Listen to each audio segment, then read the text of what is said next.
Je lis du livre de Jacques chapitre 2, les versets 10 à 12 qui suivent. Car quiconque observe toute la loi, mais pêche contre un seul commandement, devient coupable de tous. En effet, celui qui a dit tu ne commettras point d'adultère a dit aussi tu ne tueras point. Or, si tu ne commets point d'adultère, mais que tu commettes un meurtre, tu deviens transgresseur de la loi. Parlez et agissez comme devant être jugés par une loi de liberté. Prions. Notre Seigneur et notre Dieu, nous te remercions pour la parole que tu as confiée à chacun de nous. Tandis que nous découvrons cette référence, nous te supplions, Seigneur, de nous accorder la compréhension afin que nous mettions en pratique cette parole. Que le Saint-Esprit continue son œuvre en nous et que nous puissions jour après jour te ressembler. Nous t'en prions au nom de Jésus et pour ta gloire éternelle. Amen. Dans le livre de Jacques, c'est à la fin de la Bible pratiquement, un peu avant 1 Jean, 2 Jean, il y a 1 Pierre juste après.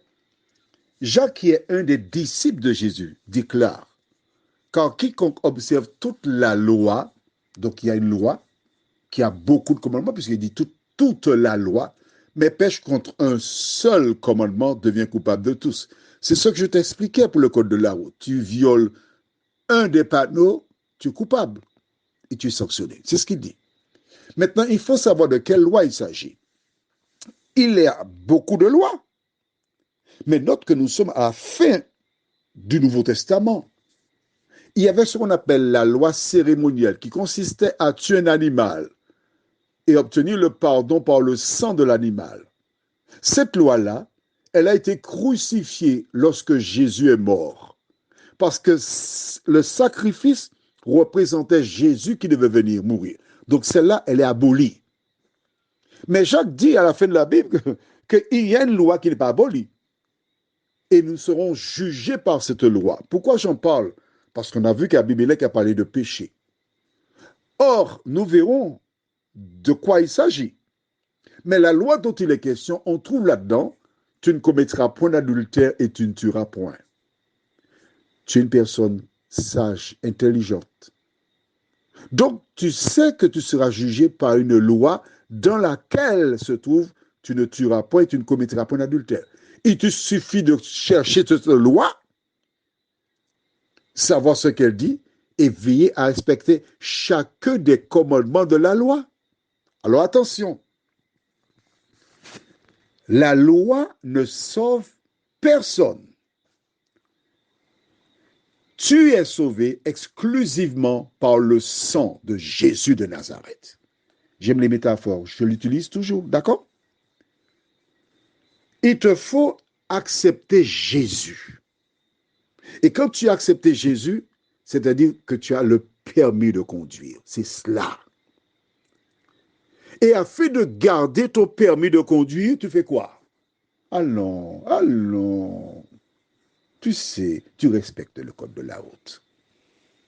Tu respectes le code de la route pour garder le permis. On est d'accord? Je prends un exemple plus simple encore. Un jeune homme qui s'appelle Paul, il est amoureux de Félicienne. Que doit-il faire s'il veut garder Félicienne?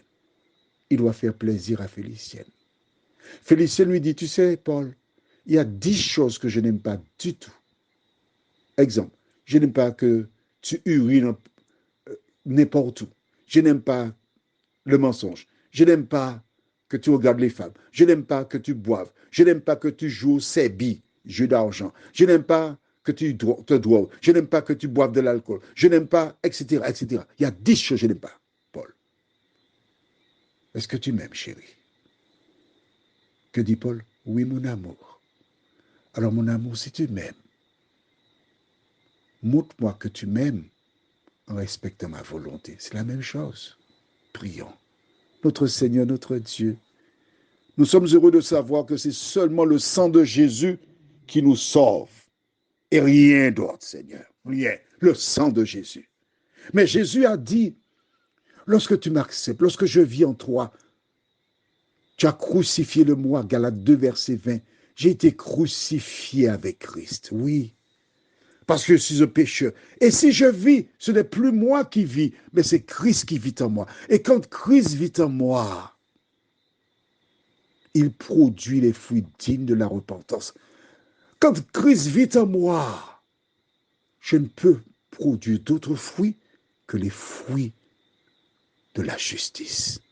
Merci de continuer d'éclairer tes enfants, Seigneur, et de nous garder au nom de Jésus et pour ta gloire éternelle. Amen. Je te souhaite une bonne journée.